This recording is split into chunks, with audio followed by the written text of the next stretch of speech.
Hey everyone, before we dive into today's episode, I have a quick question for you.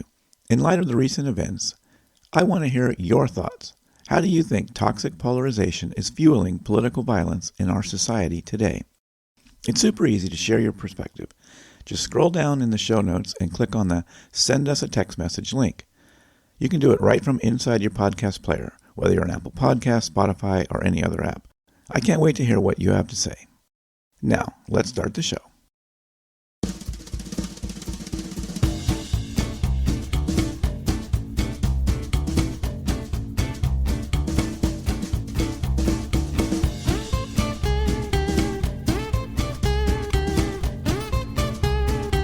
Welcome to Outrage Overload, a science podcast about outrage and lowering the temperature.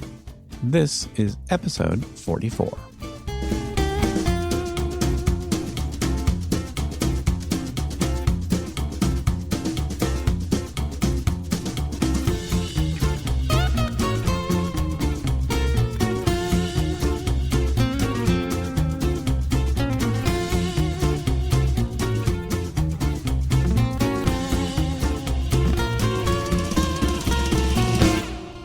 I usually get news through my phone, through the internet. On social media, on the internet, online. You don't really know what you can believe because there's so many sources saying so many different things. It's weakening trust between the media and the audience. We're having a problem of people actually believing it and then going forward with that news to have riots and things like that. People often are keen to take whatever information they're given right off the bat, sometimes without kind of thinking about where it's coming from or what it implies. We live in a democracy where the people make decisions about government.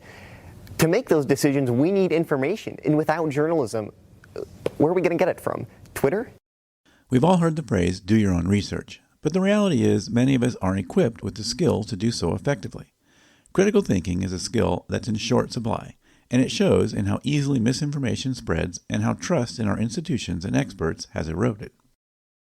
So how do we become better critical thinkers? How can we discern fact from fiction and navigate the overwhelming amount of information thrown at us daily? And that's what we're going to talk about on this episode of the Outrage Overload podcast. I'm your host, David Beckmeyer, and today we're joined by an expert in this field. I'm Melanie Trecek-King with Thinking is Power. You may have heard that knowledge is power, and that's true, but there's too much to know. That's why thinking with better critical thinking skills, information literacy, and science literacy is more powerful than knowledge. Melanie's extensive experience in media literacy, psychology, and science education makes her the ideal person to guide us through these challenges. Her practical insights can help us all become more discerning consumers of information and restore some of that lost trust in credible sources. Join us for a thought-provoking conversation with Melanie Trecek-King. So what led you to this place of being so passionate about this? I mean, I can find myself going there, but you're another whole nother level. Oh, God, I am so passionate about this, and I'm so glad you asked me this question. So this came from, I'm a science educator. So I got my graduate degree, and I started teaching at a community college, and I love teaching at a community college. My students are what I would call normals. So like on a bell curve, they're in the middle, right? So they're not at either extreme, and it's true on most issues. And they're so incredibly diverse. And community colleges focus on education. And so as a faculty member, I was assigned to, I specialized in the courses that students, when they didn't want to be a scientist when they grew up, so the non-science majors. And the vast majority of the time throughout the country, the course that students take is intro bio. And I'm a biologist. I love biology, and I tried to teach that course every way I knew how. Like, I think I used 6 or 8 different books. And every time I use a book, I rearrange the course. I'm not going to ask my students to buy a $300 book unless I actually use it. I tried no book. I tried issues-based. I tried project-based. I tried everything. And so I went to the department and I said, I think we should talk about the non-majors courses that we teach. Why do we teach them? Right? It's for science literacy, for critical thinking. Okay, are the courses that we're teaching, do they fit those objectives? And I made the case that biology wasn't. So we took it off the books, and I replaced it with a course I call Science for Life. And it's focusing on those skills. It's critical thinking, information literacy, and science literacy. And the whole point is for students to be able to use information to make better decisions. That's awesome. I wanted to talk to an expert on this for a while. And, I see this is something that sort of appears, it seems to show up in my life a lot, that people start off saying, well, critical thinking this, critical thinking that.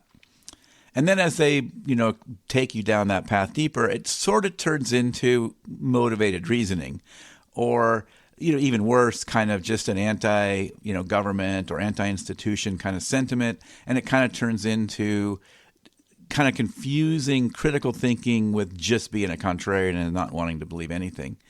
And I've really struggled. I've looked online for sort of a concise description of what are we talking about when we say critical thinking, and can we convey that to just anybody with some degree of intelligence in a way that makes sense, that doesn't lead it down that road. So I want to see if I'm going to open the door to that. Can you give our listeners like a definition of kind of what we really mean when we're talking about critical thinking? You ask a really good question. One of the things that you said there was really important, and that is we confuse critical thinking with cynicism or denial. So skepticism is an important aspect of critical thinking, where I find the best definition of skepticism is David Hume, who said that a wise man, I'm going to say person, proportions their acceptance of a claim to the evidence, right? We want to be open to any claim, but we don't want to accept a claim without sufficient evidence. But evaluating that evidence is critical thinking. That is the core of what we're doing with critical thinking. And I think a lot of people, what they do is they have a belief in mind that they either want or don't want to accept. And they use what they think is critical thinking to support that. Whereas real critical thinking understands our underlying motivations for why we might want or not want to believe something, and to be honest with ourselves. That's the hardest part. So critical thinking is evaluating claims to come to the best possible conclusion. But to do that, we have to be honest with ourselves. And I would hold that's the hardest part of critical thinking.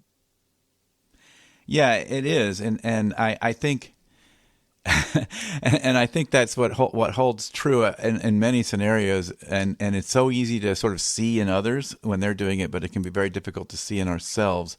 So I'm curious if you have any idea, what are some ways you can sort of start that process to say, how can I come at this with that open-minded thing that I'm not actually seeking out an answer?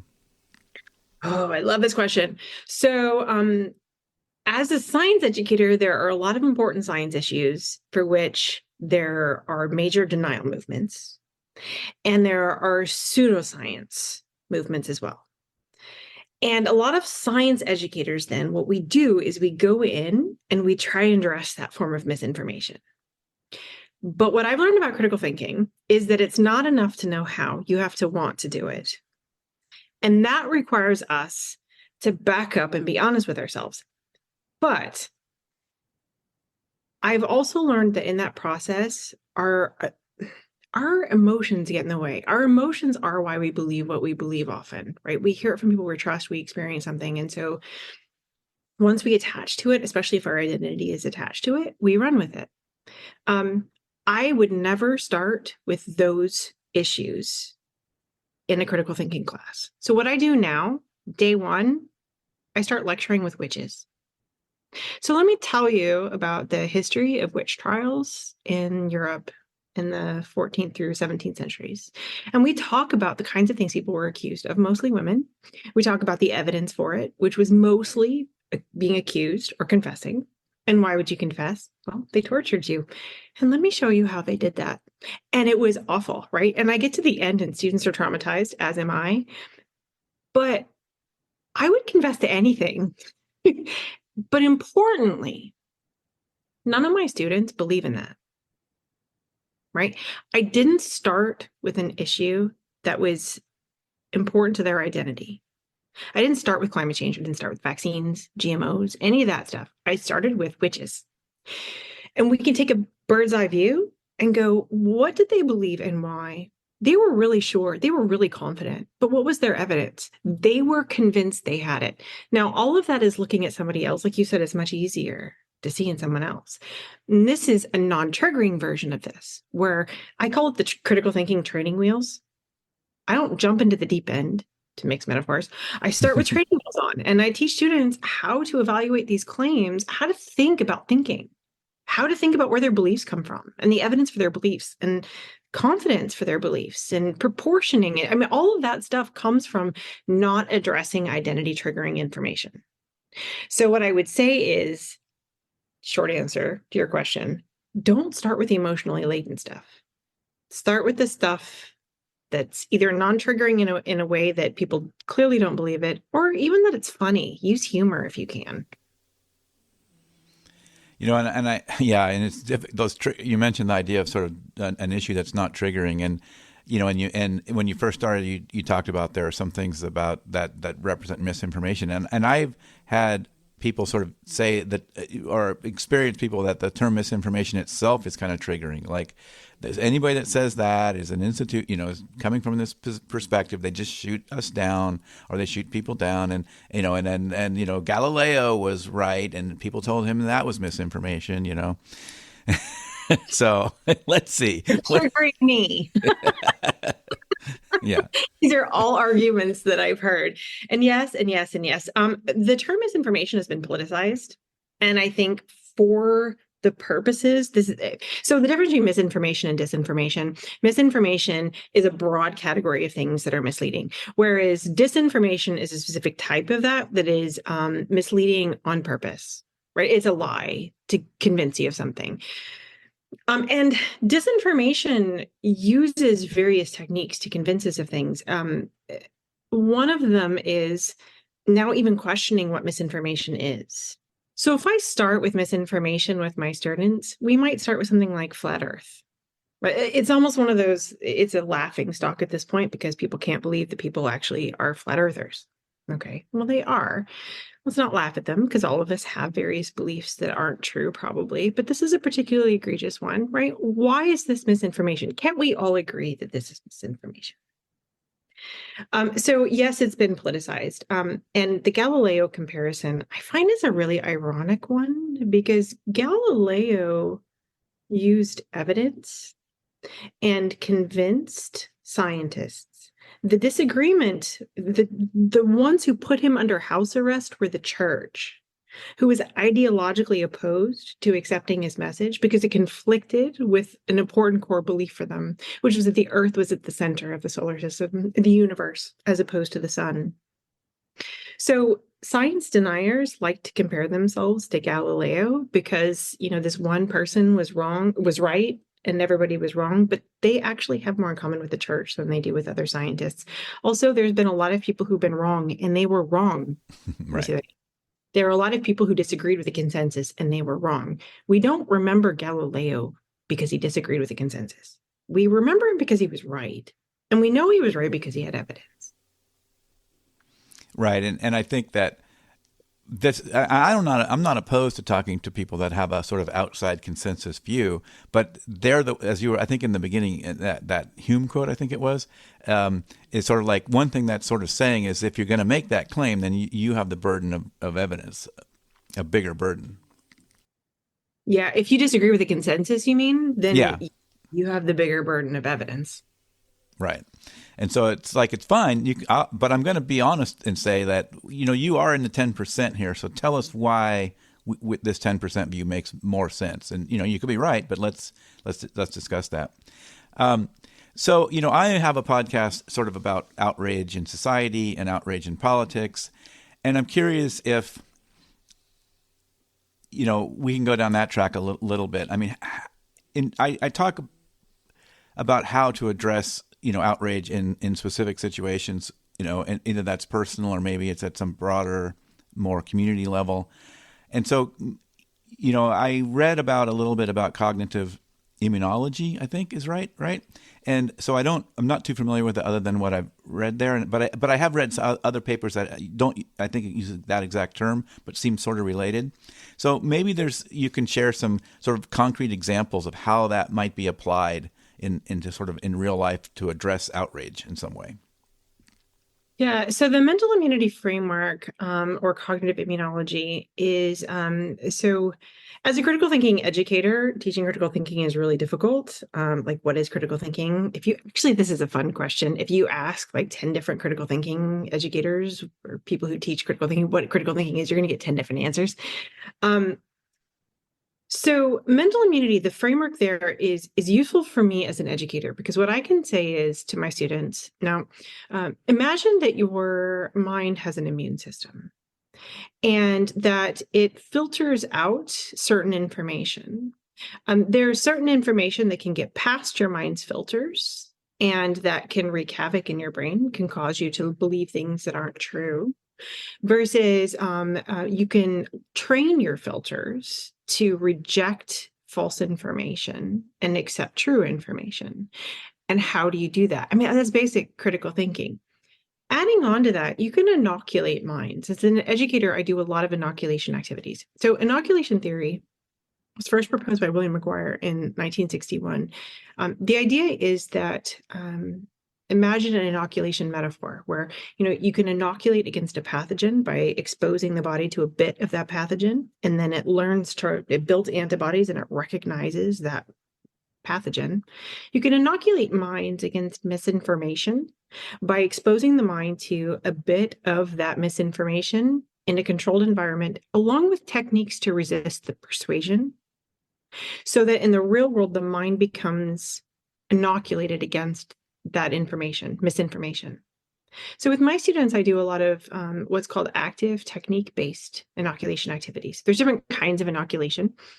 There's active and passive. Passive would be just me explaining it to you, versus active would be where students generate the misinformation themselves. And then there's fact-based versus technique-based. So fact-based would be to explain the facts, and technique-based is to use the techniques. So putting this together, I have my students create misinformation using the techniques of that particular kind of misinformation, so that in the real world, they're inoculated against it. So, for example, to inoculate my students against conspiracy theories, I have them create conspiracy theories. And importantly, I use humor. Now, I'm not going to go in with like the FDA is hiding a natural cure for cancer. I, for example, will use the birds aren't real conspiracy theory, which is brilliant. If your listeners aren't familiar, you really should follow these people. They're amazing. So it's a satirical conspiracy that holds that all of the birds were killed by the government in the 60s and 70s, and that every bird you see today is a spy drone. Like you see them on power lines, it's because they're charging up, right? Or they poop on your car, they're tracking you. But you know how you never really see a dead bird? Right? It's because they're drones or baby birds. They have all kinds of excuses, which is important. So I present this to my students and we talk about how conspiracy theories work. Conspiracy theories are by definition immune to evidence, meaning all evidence is interpreted as part of the conspiracy. So I say, come up with a conspiracy theory, make it funny, please. So like, I'll give them my example. I think the hot dog bun and hot dog manufacturers are conspiring to get us to buy different packages because they all put different numbers on the stupid packages, right? So something silly like that. This is a great example to use ChatGPT too. If you're an educator, go on there, put in satirical conspiracy theory and come up with something. Okay, now you've got your conspiracy. Come up with evidence for your conspiracy. Go online and find evidence. And it's so fun. I have students in groups and it won't take very long before somebody raises their hand and they go, Professor, do we need to use reliable sources? No. I mean, what conspiracy theorist uses reliable sources, right? Find a subreddit or a YouTube video. It doesn't matter. All you need is to make your conspiracy narrative coherent. And then I put them with someone else, another group, and I have them tell them their conspiracy theories. But this is the brilliance. This is where they learn how conspiracy theories work. I have them, you need to keep your narrative consistent in the face of attempts to disprove it. So I may say to you, the hot dog bun, hot dog manufacturers, right? They're conspiring because they want us to buy more hot dog, right? Your job then is to tell me why I'm wrong. And then my job is to maintain my conspiracy. I need to find an excuse. This is the motivated reasoning part. Find an excuse to keep the conspiracy, right, intact. All of this, then, the students learn how conspiratorial thinking works. Right? It inoculates them against that form of reasoning so that in the real world, they stand a better chance at seeing it. And you haven't found that to be like, yeah, I really buy into these conspiracies now. You haven't found that to make them more. The point is evidence, right? Evidence matters. And what they learn is that conspiracies are immune to it. Right. By definition, as you said. Yeah. There are real conspiracies. This is important to know. There are real conspiracies. How do we know they're real conspiracies? We have evidence for it. And importantly, conspiratorial thinking did not find those conspiracies. Critical thinking did.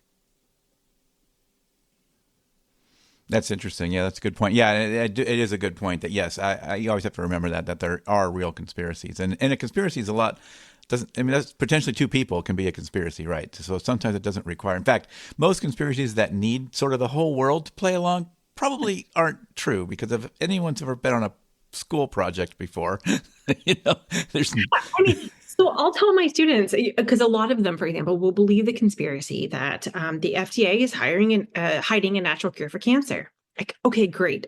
I'm not even going to talk about how complex cancer is and the different types of cancer.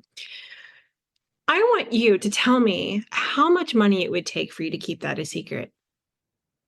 Who would conspire, right? And they're like, no, because everybody's been touched by cancer. And imagine how much fame and fortune you would get by actually saying, I have a cure for cancer. So it would have to counter that. And there's the really famous Ben Franklin quote, 3 people can keep a secret if 2 of them are dead. Right. Right. Nobody can keep a juicy secret. If you've ever tried, you've realized that it's not going to happen. So they start to unravel, to your point. Yeah. So exactly. So getting back to maybe circling back to outrage a little bit more again. So, another thing we talk about on this show is a little bit of the idea of outrage fatigue, where it's just we're outraged by everything, or there's so many things thrown at us. And then, and I try to, always, some people accuse the show of, well, you want everybody to be milquetoast and not have any opinion on anything. And that's not what we're saying at all. But it probably is going to be better for your mental health if maybe you can't have the dial turned up to 11 on everything. Maybe you can be a little more selective about those things you are passionate about, or the red lines you have in your life, or whatever. You can't sort of draw a red line about everything, though, and you can't sort of you can't. Outrage has a purpose if it can be used for motivation or activation, but it sort of stops having that ability if you're just outraged about everything. So, is there anything? Kind of being overwhelmed by the negativity, is there anything to help with that sort of becoming numb and disengaged?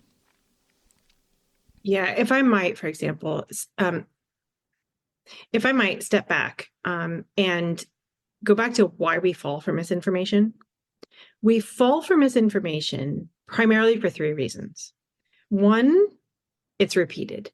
So there was the famous Google quote, basically you repeat it until they believe it, right? So if you're in an echo chamber, that's a problem. The second reason is that when it confirms our biases. If you think something is true, right? If it fits with how you think the world's going to work, you're not going to stop and check. And actually, that's why people even fall for satire, because it fits with how they think the world works. And the third reason is that it appeals to our emotions. If it triggers strong emotions, in particular, anger, outrage, fear, etc., then it hijacks our ability to think critically. One step further, if you're on, most Americans get their news from social media. Social media is free, but it's free because you are the product. Your attention is the product. Our attention is largely grabbed by things that are emotional. Like I like cat videos. They trigger certain emotions in me, but those are not necessarily ones that are going to be harming my mental health or having me believe things that aren't true, right? But things that appeal to our biases and that make us angry and afraid or othering people, right? So all of that gets us to stay on those platforms. So we actually encourage those platforms to give more of those things to us in an effort to continue to give them our attention. We're being manipulated so that we stay on them. So if you want to take control of that, recognize the part you play. Like, I don't have any influence over their algorithms, and my guess is most people listening to this don't either. But the one thing you can do is take control of your feed. Ask yourself what you're seeing and why, and then try to clean it up.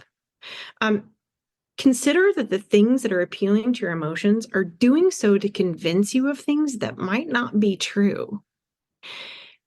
And then one more thing, we tend to have the strongest emotions over things that we understand the least. If I say this again, there are studies that show, for example, that like GMOs, people who are the most opposed to GMOs, genetically modified organisms, people who are feel the strongest against them, tend to think that they know what they are, tend to think they know more than experts, actually. So this is an example of what we call the Dunning-Kruger effect. So if you're being if you are emotionally triggered in this way, for example, something like GMOs, this is an important identity issue for people. Stop and ask yourself, what exactly do you know? Try to explain it. Try to think about it in depth. And if you can't, maybe consider that you don't know as much as you think you do, and your emotions might be hijacking your ability to reason. Yeah, for sure.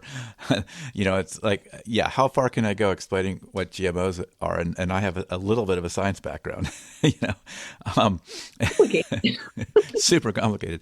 And that actually takes me to something too there that I maybe we can explore just a little bit too, because, that takes us to the next place. Like if I'm doing critical thinking, or doing inquiry-based learning, I've sort of heard that term used. I think is some overlap and some similarities.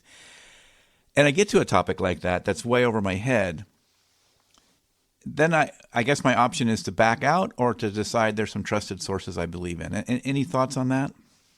Yeah, trust is a huge thing, right? Most people don't realize that most of what they know comes from trust. First, recognize that. And then recognize the importance of placing your trust wisely. There's actually something called the illusion of explanatory depth, which is that we think we know something, but it's not until we're asked to explain it that we realize we don't.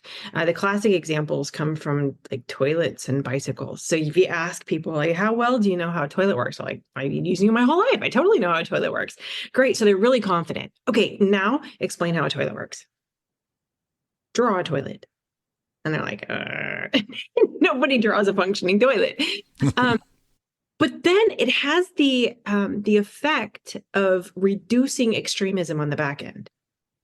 So with GMOs, for example, trying to probe your knowledge for what it is that you think you know about GMOs, try to explain it, and then realize that those holes in your knowledge actually might tell you something about your confidence.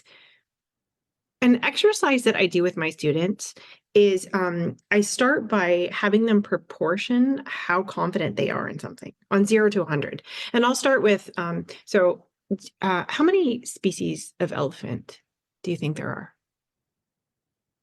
Actually, I'm asking you this question. How many are there? Well, see, I think there's only like 2, but I bet there's way more than that. Okay, we're going with 2? Sure, yeah. Okay, how confident are you? Not very confident. 0 to 100, put a number on it. I'll say 30. Okay, and how would you feel if you were wrong? I'd feel like I just got smarter for that question, because I'm not emotionally attached to how many species of elephant there are. Okay, this is really important. Imagine caring that little about being wrong about any other issue. But importantly, I asked you to proportion your confidence. I actually asked you to put your number on it, right? Okay, now the correct answer is 3. In the olden days, there were 2, but so the African and the Asian. And the African elephant in their, I think it's the early aughts, was divided into the forest and savanna elephants with genetic evidence. It's a great example, by the way, of how facts can change too. Like knowledge changes.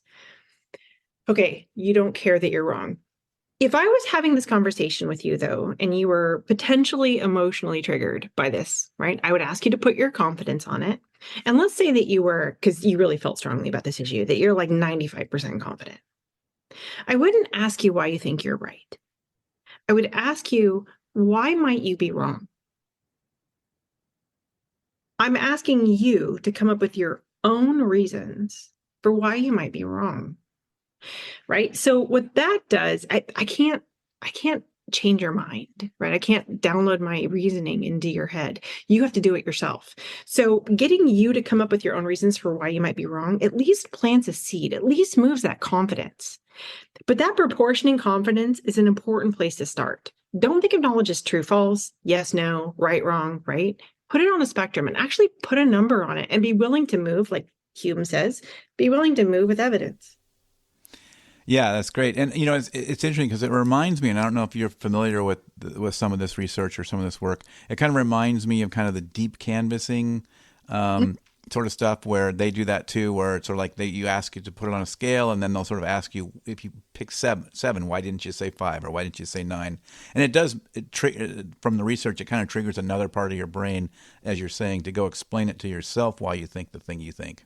You know, one of the other things with knowledge, because proportioning our confidence, but recognizing, my graduate professor used to say that reality isn't black or white, it's shades of gray.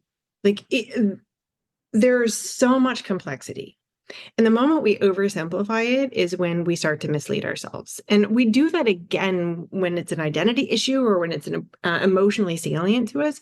And we don't recognize what we don't know. So dive into the weeds. It's complicated. We don't know a lot of things, and that's okay. Right. But for some people, that's a very difficult thing, to be sort of okay with that we don't know a lot of things. Okay. So what I would say is, we can't know everything. So trusting what the expert consensus is if it's not your particular area, and avoiding the overconfidence of knowledge that we tend to get when we don't know something. Just being honest with ourselves. Like, I don't know that much, so maybe I'm not going to feel super strongly about this.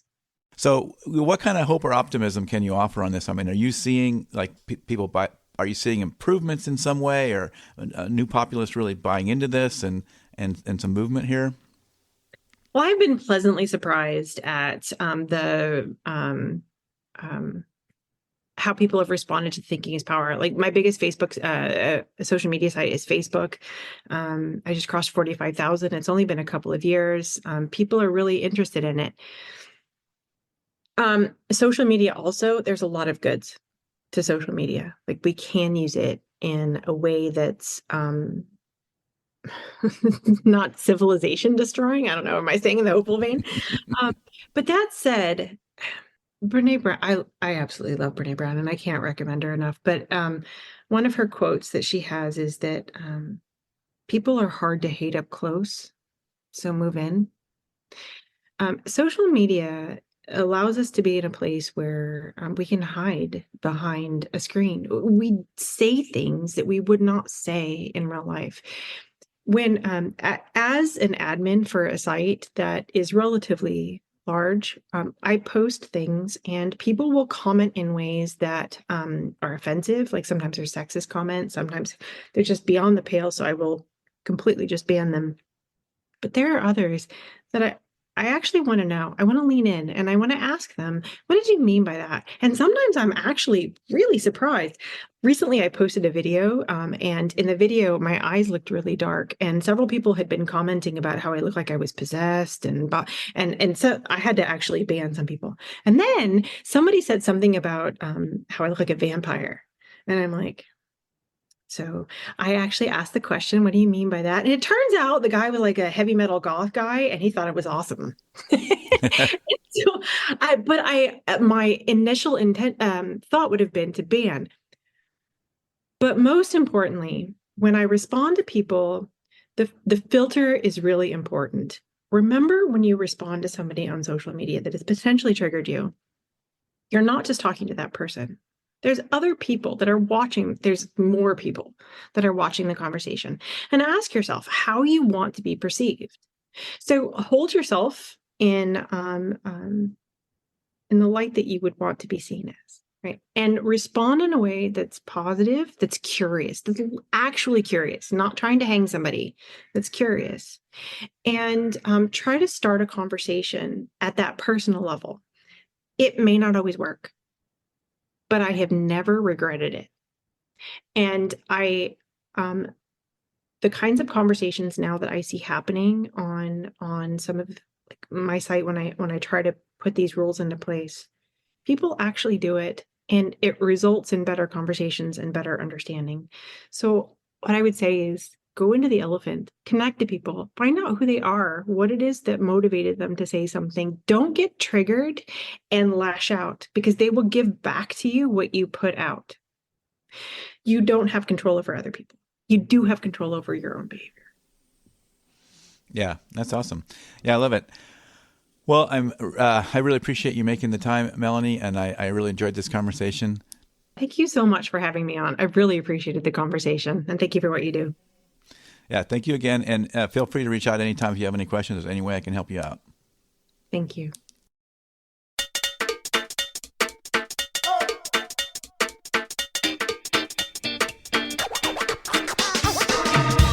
And that is it for this episode of the Outrage Overload podcast.